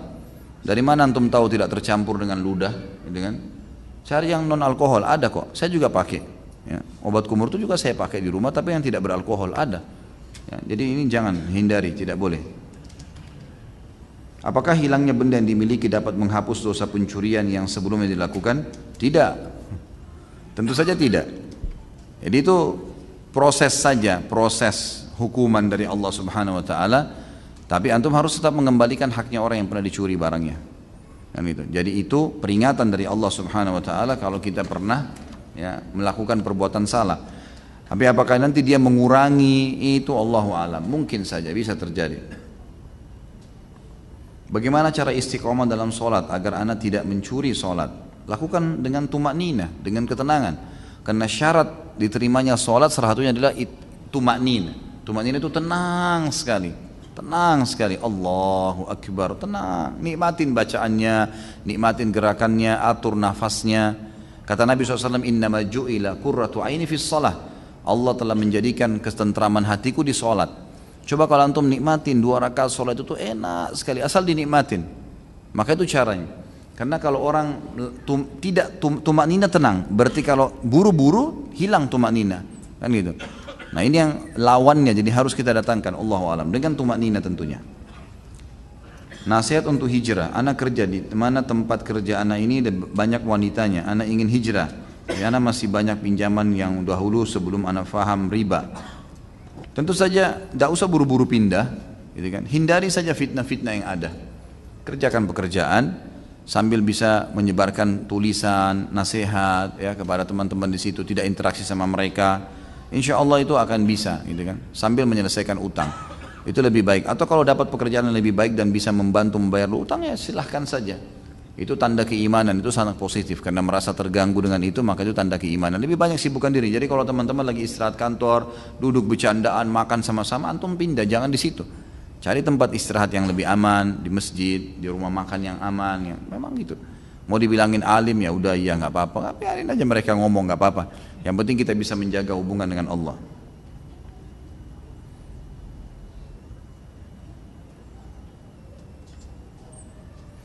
Bagaimana hukumnya pajak yang diambil oleh negara? Apakah dibolehkan dalam Islam? Kalau tidak boleh, apakah itu termasuk mencuri? Sedangkan ini digunakan untuk kepentingan bersama, yaitu bangunan. Lalu kalau boleh, apakah menghindar dari pajak termasuk mencuri? Khususnya para pengusaha yang melarikan uangnya ke negeri bebas pajak. Tentu saja sebenarnya pajak ini jelas dalam Islam tidak ada. Tidak ada dalam Islam. Hukum pajak tidak ada. Jadi dalam Islam malah pemerintah yang harus memberikan kepada masyarakat. Dari mana? Ya dari hasil yang Allah sudah siapkan di negara itu. Setiap wilayah Allah sudah kasih kekayaan. Lautnya, ya, dari ikan-ikannya, dari batunya, dari apalah banyak yang tidak bisa dirincikan lagi kekayaan di lautan, di daratan banyak kekayaan-kekayaan. Ada negara hidup cuma ekspor buah-buahan, gitu kan? Ada negara cuma hidup dari sayur-sayuran. Ada negara yang cuma hidup cuma dari apa gitu. Kecil semuanya. Ada cuma dari turis yang datang dan seterusnya, bisa hidup malah cukup, gitu kan. Seperti itulah mestinya memang negara memberdayakan itu sehingga tidak ada pajak gitu. Nah pajak ini akan dihitung mencuri, akan masuk dalam kategori mencuri kalau memang dia paksaan yang orang tidak ridho, orang nggak mau, nggak bisa. Tapi kalau antum sebagai warga meridhokan, sudahlah sedekah buat sama-sama dipakai misalnya, memang kitanya ridho, ya itu mungkin masih terlepas. Tapi kalau orang tidak ada yang mau, memang tidak suka, terpaksa, ini nggak bisa. Hukum syar'i karena ini sudah ditanyakan kepada saya, memang tidak boleh, nggak bisa. Semoga Allah mudahkan kita untuk meninggalkan itu ya. Semestinya memang tidak boleh ini. Allahu a'lam. Apakah agama Nabi Muhammad SAW? Apa agama Nabi Muhammad SAW sebelum menerima wahyu?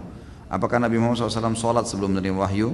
Karena saya lihat di Al-Quran dari Nabi Ibrahim AS agama sudah Islam dan sudah ada perintah sholat.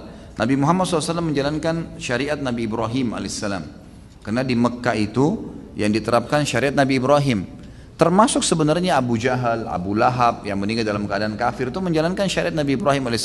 Cuma bedanya mereka syirik, mereka musyrik, mereka haji iya, tapi sambil sembah berhala, syirik, gitu kan? Itu yang Nabi SAW luruskan. Sementara Nabi SAW berpegang pada kemurnian ajaran Ibrahim AS. Jadi tidak sembah berhala. Tapi Nabi SAW menjalankan apa yang ada dalam syariat Ibrahim AS karena dulu ada di situ. Termasuk Abu Bakar sendiri juga begitu, tidak pernah sembah berhala. Ada beberapa orang Quraisy memang tidak pernah mengenal berhala, mereka tidak pernah sembah. Mereka tetap berpegang teguh pada ajaran Ibrahim AS. Saya lihat di hadis Sahih Muslim, ayah Nabi SAW masuk neraka. Ayah Rasulullah SAW masuk neraka karena kafir, bukan Islam atau musyrik. Islam tapi juga menyembah berhala. Ayah Nabi Muhammad SAW Abdullah yang berarti hamba Allah. Mohon penjelasan. Sudah sering saya jelaskan ini. Itu hadis Nabi. Kita nggak bisa lagi meragukan masalah itu. Hadis riwayat Imam Muslim. Nabi SAW mengatakan pada seorang sahabat, ayahku dan ayahmu di neraka. Nah, begitu penyampaiannya. Ya sudah, kita terima apa adanya kan. Kita tidak pernah bertemu dengan Nabi SAW, kita tidak pernah bertemu dengan ayahnya Abdullah, kita nggak tahu. Tapi Nabi SAW wajib kita imani kenabiannya. Dan beliau telah menyampaikan tentang ayahnya. Kalau kita sayang dengan ayah Nabi SAW, Nabi SAW lebih sayang kepada ayahnya daripada kita. Tapi Nabi yang sampaikan itu kan. Sekarang ada orang mengalihkan makna, mengatakan Yang dimaksud dengan abi wa abuka finnar dalam hadis Muslim, ayahku dan ayahmu di neraka, itu bukan ayah, maksudnya itu adalah paman. Bagaimana bisa lafadz bahasa Arab jelas ayah diganti dengan paman? Ya, sulit sekali gitu kan? Nggak mungkin ini terjadi. Karena diambil dari perkataan juga bahwasanya Azar bukan ayahnya Ibrahim. Padahal ini pendapat yang syadz, yang ulama-ulama tafsir tidak pegang ini. Ya, itu. Yang dipegangnya memang kata ab itu adalah ayah. Di mana-mana begitu. Sudah jelas gitu kan maknanya. Dan ini sama sekali berapa kali saya ulangi, sama sekali tidak mengurangi kedudukan Nabi Muhammad SAW. Sama sekali, beliau tetap mulia, gitu kan? Beliau mulia, para keturunan yang beriman dengan risalah beliau juga mulia, semuanya mulia. Tapi yang dikatakan dicap kafir oleh beliau ya kafir, kita nggak bisa bilang apa-apa. Memang sudah begitu ya. Hukum syar'inya ini bukan direkayasa dan kita tidak bisa berbicara syariat dengan perasaan, nggak bisa. Hukum Allah ya hukum Allah. Kalau kita mau pakai perasaan banyak yang kita tolak hukumnya Allah tuh. Emang nggak bisa kan? Kenapa harus ada sholat malam? Kenapa nggak tahajud pagi aja? Loh Allah maunya begitu, gimana? Nggak bisa sudah, kan gitu. Udah hukumnya Allah Subhanahu Wa Taala. Jadilah orang yang beriman yang benar gitu. Ana masih bingung antara 4 imam, Imam Hanafi, Imam Hambali, Imam Syafi'i, Imam Maliki, mana yang harus ana ikuti? Soalnya ana pernah dengar saya ikut imam. Bukankah kita harus mengikuti Rasulullah SAW?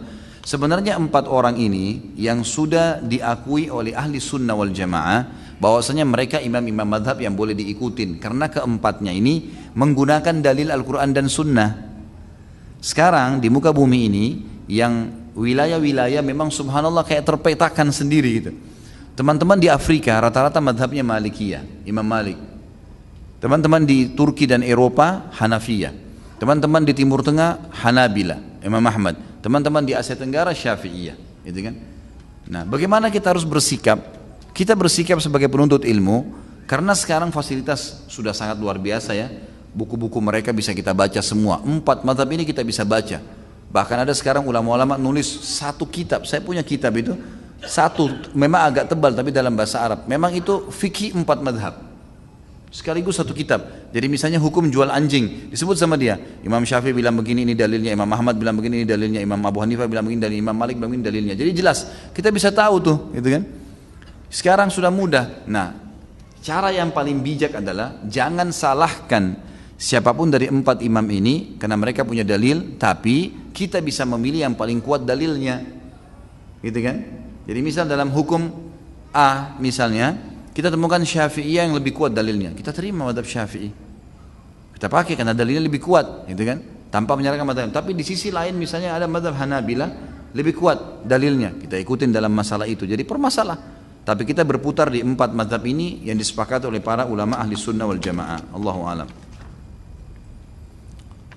Di kantor saya teman satu ruangan ada yang selingkuh dan sudah melakukan zina meski belum seperti hubungan suami istri dan ada bukti CCTV. Sudah mau berubah katanya apa ini? Oleh manajemen diberi peringatan. Apa hal terbaik yang harus saya lakukan? Karena bagaimanapun saya tahu mereka saat ini sudah mulai lagi ada indikasi kembali seperti dulu. Kalau tahu dan jelas ya kemungkaran itu kelihatan, maka ingatkan, nasihatin. Kalau tidak mau juga boleh dilaporkan. Karena ini sudah akan terjadi kerusakan, tidak boleh diam. Kalau kita nasihatin tidak bisa, kita bendung, kita larang, gitu kan, kita ingatkan. Maka itu satu hal yang positif. Harusnya kita tahu itu. Ya. Jadi kita ingatkan. Saran saya adalah diingatkan. Allahu a'lam.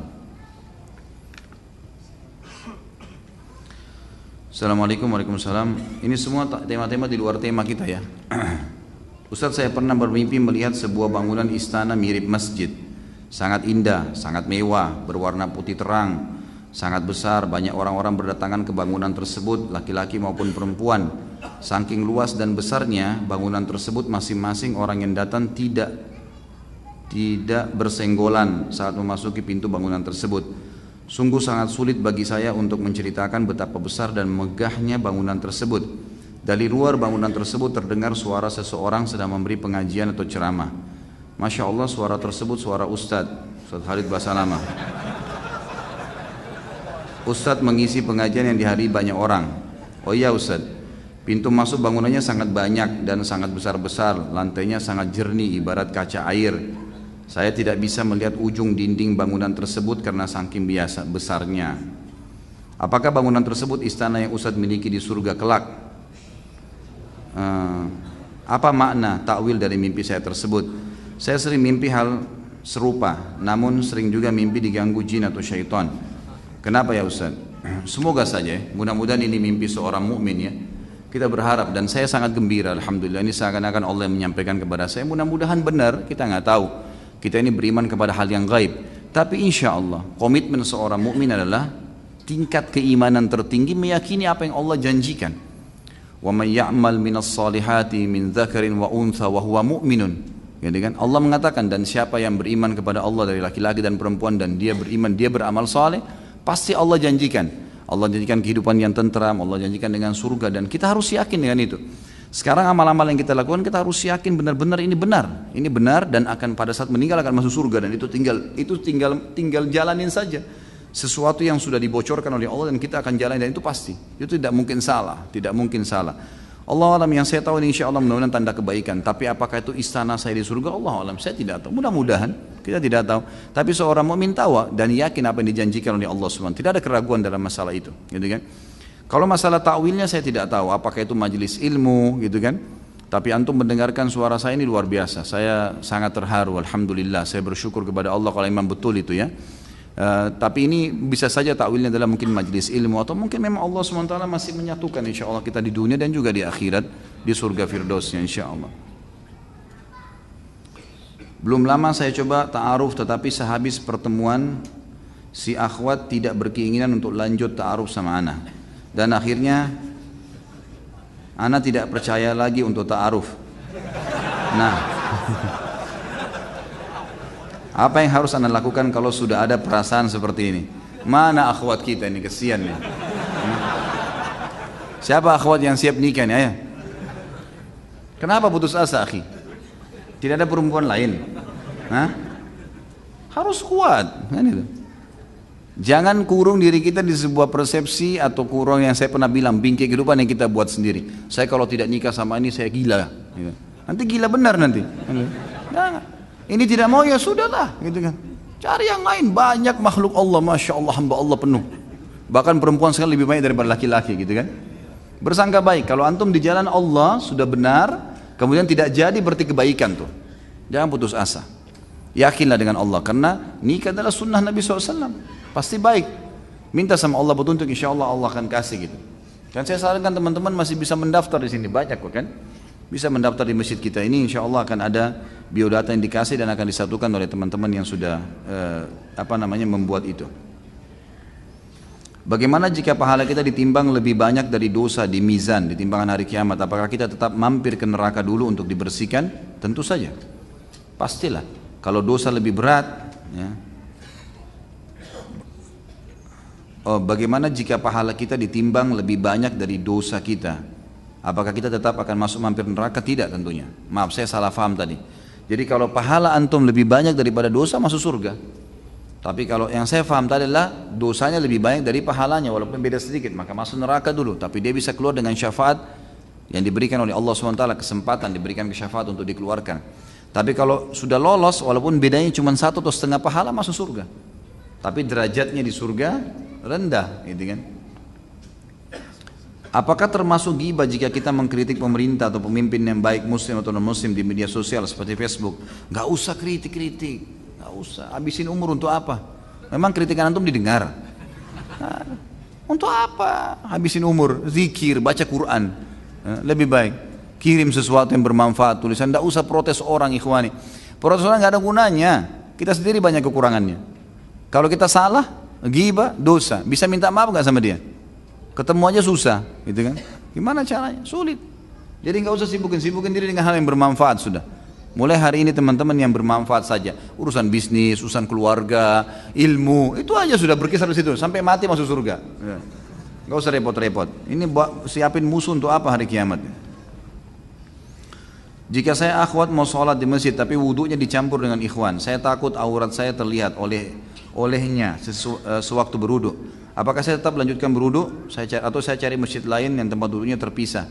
Kalau sudah masuk waktu sholat wudu saja, tapi saya sarankan akhwat seperti ini wudunya di kamar mandi saja, nggak usah di tempat wudu. Jadi masuk ke lokasi yang ada WC, Kan ada wastafel tuh ya. Itu kan leluasa karena perempuan semua di dalam. Buka jilbabnya, pamit sama yang bersih-bersihin kamar mandinya, saya akan uduk, nanti saya bersihin sebentar. Uduk aja di situ. Jangan uduk di tempat luar gitu kan. Itu Allah alam saran saya. Atau kebanyakan kalau akhwat kita pakai jilbab besar, mereka bisa pakai jilbabnya. Karena jilbab besar itu biasanya bisa ditarik ke depan, kemudian tangannya bisa dimasukkan dari bawah gitu kan. Dia bisa beruduk, insya Allah tidak kelihatan. Ini pernah dipraktikkan oleh istri saya, bisa insya Allah. Setelah sholat, kalau masih ada waktu boleh cari masjid lain ya. Khawatir kelihatan bisa cari masjid lain. Tapi kalau waktu sudah masuk, lebih baik mengejar awal waktu dengan sholat di situ. Setelah sholat maghrib, apakah ada sholat sunnah awwabin yang rakaat pertama membaca surah Al-Ikhlas 6 kali dan keduanya sama juga? Tidak pernah ada riwayatnya. Tidak pernah ada membaca surah Al-Ikhlas 6 kali. Allahu a'lam. Sholatnya sholat ba'diyah maghrib, yang itu ada disebutkan dalam hadis Bukhari Muslim, 2 rakaat dan sama saja biasa membaca satu Al-Fatihah dengan satu surah. Tapi kalau bolehkah kita membaca surah lebih? Boleh kalau dalam surah ya setelah Al-Fatihah. Tapi ditentukan 6 surah Al-Ikhlas ini butuh dalil, nggak ada dalil masalah itu.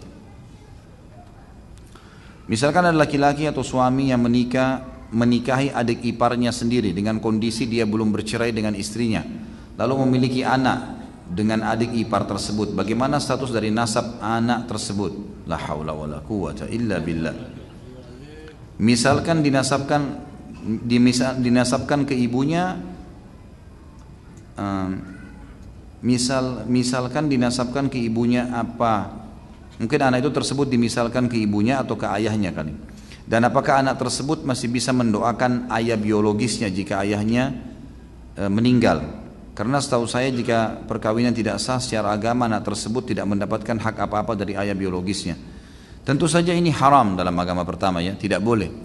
Kalau seseorang pun mau poligami, tidak boleh menyatukan antara saudari sama saudarinya, perempuan sama tantenya dan ibunya. Itu tidak boleh disatukan, haram hukumnya. Jadi kalau ini terjadi harus diceraikan. Kalau menikah, kalau zina lebih parah lagi, dosa, nggak boleh, gitu kan? Baik, bagaimana kalau sudah terlanjur punya anak, anaknya tidak dinisbatkan kepada dia, sama hukum zina umumnya, dinisbatkan kepada ibunya, gitu kan? Apakah boleh si anak tadi mendoakan ayah biologisnya? Itu hukumnya seperti mendoakan umumnya muslimin, tidak ada hubungannya sama dia, karena nggak ada penisbatan nama, seperti umum orang Islam sama Islam yang lainnya, bukan mahramnya karena ini haram, ya, walaupun dia pemilik sperma, sudah sering kita jelaskan itu. Semoga Ustaz dalam lindungan Allah. Amin. Sama-sama insyaallah.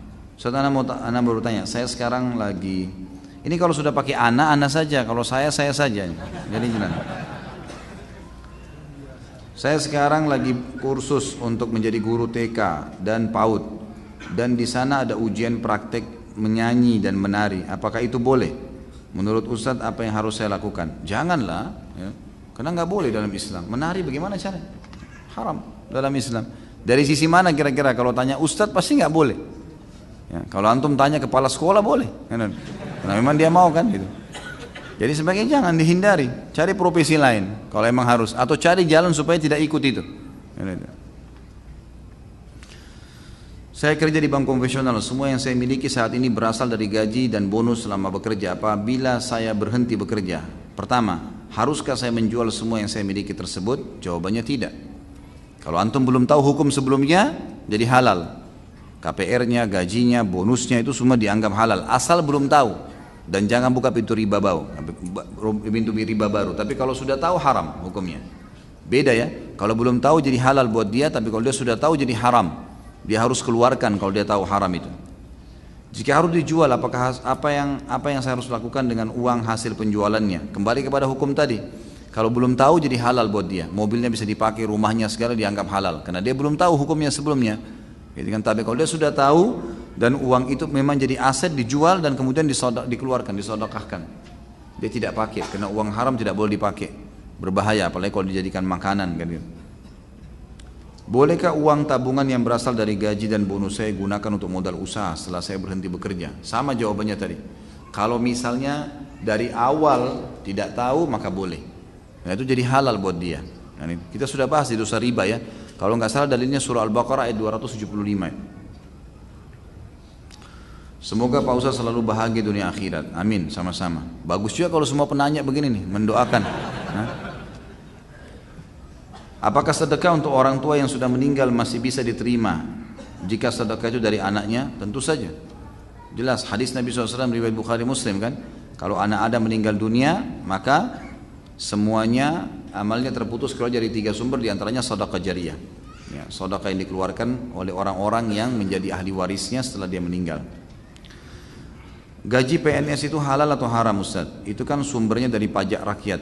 Ya, ini apakah murni dari pajak atau bukan gitu kan? Dan kembali lagi kita ini harus betul-betul detail. Kalau memang masyarakat semuanya nolak, tidak ada yang mau pajak, itu jadi haram dia. Tapi kalau ada masyarakat yang ridho, nggak apa-apa, dia mau nyumbang buat negaranya, memang dianya yang mau kasih, itu lain. Karena di zaman Nabi SAW sebenarnya tidak ada pajak. Pajak kan itu penentuan langsung dari pemerintah ya. Nabi SAW kalau butuh sesuatu, beliau mengiklankan, ini ada sedekah, ini ada jihad, ini ada begini. Lalu beliau mengumpulkan sedekah di masjid. Nah, orang-orang pada datang nyumbang tuh.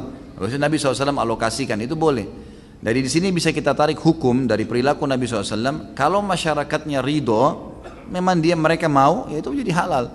Tapi kalau masyarakatnya nggak mau, ini serentak memang tidak mau, itu jadi haram, nggak boleh. Kembali kepada hukum itu. Apakah boleh puasa di hari Jumat? Pas kebetulan jatuhnya di hari Jumatnya, hari Jumat Ustaz.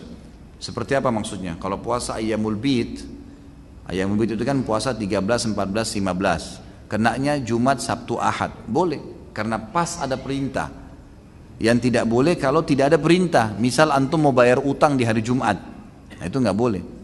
Itu kan utang Ramadan misalnya, atau bernadar mau puasa, lalu dilakukan nadar puasanya di hari Jumat, ini nggak boleh. Jumat, Sabtu, Ahad tidak boleh memulai puasa, kecuali diikuti oleh hari sebelum atau sesudahnya, gitu kan? Seperti itu. Atau pas ada perintah. Bagaimana cara Rasulullah SAW mendoakan anak-anak mereka yang sudah wafat sebelum balik? Karena saya searching belum menemukannya. Sebab anak kami juga wafat di usia bayi 13 bulan. Anak begini biar tidak didoakan sudah masuk surga. Makanya tidak ada riwayat yang menjelaskan Nabi SAW mendoakan anak-anak yang mati sebelum balik.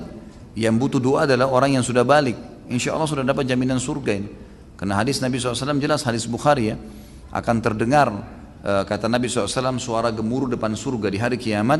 Lalu Allah Azza wa Jalla tahu suara apa itu. Tapi Allah bertanya kepada para malaikatnya, suara apa itu? Mereka berkata para malaikat, itu adalah suara anak-anak muslim yang meninggal sebelum balik. Mereka meminta agar orang tua mereka dimasukkan ke surga bersama mereka. Maka kata Allah SWT, masukkan orang tua mereka bersama mereka di surga. Artinya ada jaminan surga buat anak-anak ini, gitu kan, sebelum balik. Dan kita tahu dalam buku-buku fikih kita, semua yang belum balik tidak ada hukum taklif, nggak ada beban, nggak ada hukum syar'i bagi mereka. Saya pernah membaca dalam Sirah Nabawiyah istri Rasulullah SAW berjumlah 13, sedangkan dalam Quran kan dibatasi hanya 4. Ini kok bisa begitu? Itu maunya Allah, gitu kan? Harus bisa diterima. Nabi SAW punya khususiyah namanya. Khususiyah itu khusus buat Nabi, nggak boleh untuk orang lain. Seperti contoh, Nabi SAW menikah lebih dari 4 wanita, itu khusus buat Nabi SAW. Nabi SAW berpuasa wisal, menyambung puasa. Hari kedua, hari ketiga baru berbuka puasa. Ini nggak boleh dicontohi oleh kita. Sampai pernah Ibnu Umar mau ikutin, kata Nabi SAW tidak boleh, karena itu buat beliau. Beliau juga kalau sakit, itu double sakitnya manusia biasa seperti kita. Kata Nabi SAW, sungguhnya saya ditimpa penyakit lebih berat, berlipat-lipat dibandingkan yang kalian rasakan, atau 2 kali lipat dibandingkan yang kalian rasakan. Memang ada sendiri khusus buat Nabi SAW. Kasus beliau dinobatkan jadi Nabi, beliau menemui Jibril, itu semua khususiyah, khusus buat Nabi SAW. Kalau kita manusia biasa 4, ya, antum 1 aja lah, gitu. 1 aja masih susah gitu. Terus mau protes Nabi kenapa 13 gitu. Anda ingin bertanya terkait gerakan sholat dalam i'tidal. Ada yang bersedekap juga ada yang tidak. Bagaimana dalilnya Ustaz? Sebenarnya dalilnya satu. Nabi SAW dikatakan kalau bangun dari ruku, seluruh anggota tubuh beliau kembali seperti semula. Makna seperti semula, pendapat pertama mengatakan adalah sebelum sebelum takbir. Kan kalau sebelum takbir kan tangan di samping, maka mereka meletakkan tangan ke samping. Ini umumnya dipegang oleh mazhab Syafi'iyah. Kemudian ada mazhab Hanabila, mazhab Imam Ahmad, yang mengatakan yang dimaksud dengan anggota tubuh Nabi SAW setelah bangun dari ruku ke i'tidal kembali seperti semula, maksudnya setelah takbir. Tangan di mana? Di dada, sedekap. Maka ini pendapat beranjak daripada dalil yang sama, maka dua-duanya boleh, jangan disalahin gitu kan. Itu ijtihad dalam merincikan daripada poin itu. Hadis itu maksud saya. Mengenai MLM, tidak usah disebut namanya ya.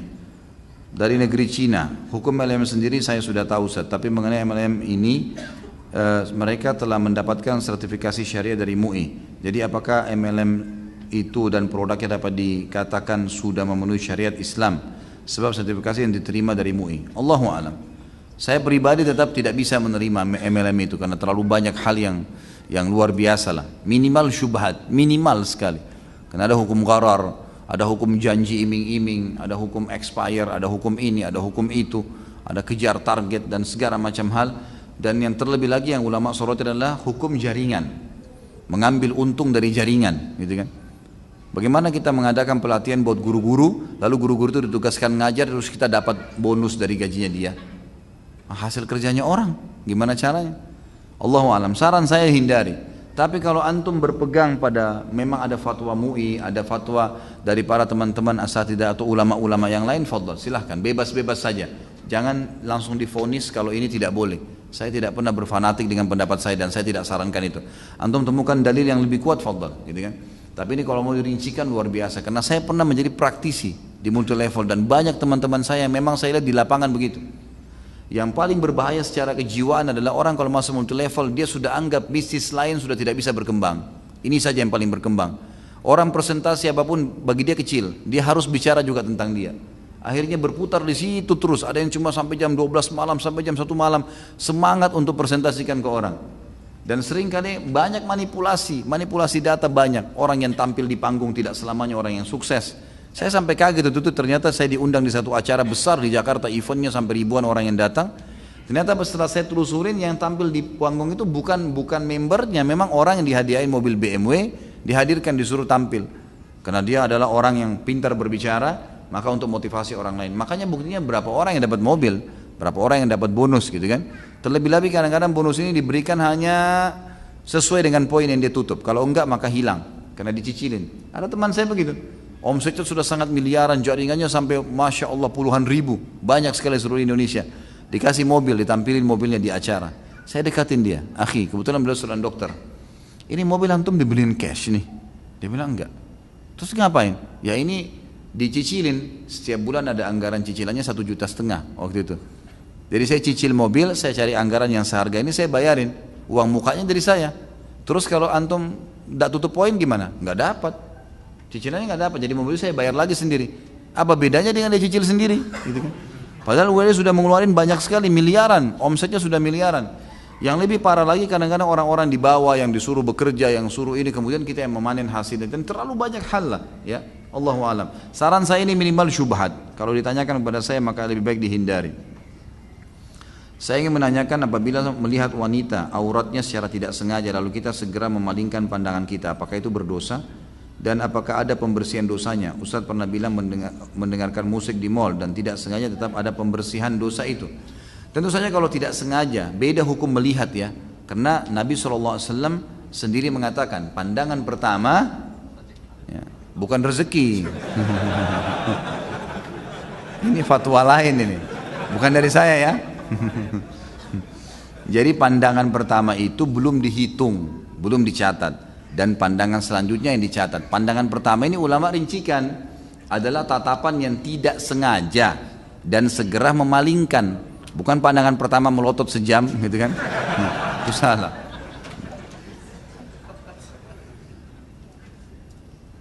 Apakah ada dalil untuk melihat bayi baru lahir harus wudu dulu? Dan adakah dalil sahih bahwa bayi baru dilahirkan harus diazankan dan diiqamahkan? Tidak pernah ada dalil itu. Allahu alam, yang saya tahu selama ini saya baca tidak pernah sama sekali ada dalil yang menjelaskan tentang masalah ya, bayi itu harus wudu dulu baru kita bisa pegang atau melihatnya. Itu nggak pernah ada. Kalau masalah azan sudah saya jelaskan tadi ya, khilaf antar ulama. Kalau iqamah ini memang dilemahkan sekali hadisnya oleh para ulama. Allahu alam. Mungkin sampai sini teman-teman sekalian yang kita bahas malam ini, semoga bermanfaat insyaallah. Dan tentu kalau ada benar dari Allah, kalau salah dari saya mohon dimaafkan. Kita berdoa kepada Allah SWT semoga majelis ini diberkahi dan juga dijadikan sebagai tambahan amal kita hari kiamat dan dimudahkan kita untuk mengamalkan. Semoga semua yang punya masalah diangkat masalahnya, yang belum punya keturunan diberikan keturunan, yang belum punya pasangan diberikan pasangan tentu yang soleh dan solehah, dan juga yang pernah berbuat dosa yang hadir di sini dan kedua orang tua kita dan seluruh keluarga kita diampuni oleh Zat yang Maha Pengampun dan dengan kemahamurahannya digantikan menjadi pahala. Dan semoga muslimin di luar sana, yang muslimin dan muslimat, mukminin dan mukminat yang hidup dan juga yang sudah meninggal juga dimaafkan oleh Allah Zat yang Maha Pemurah.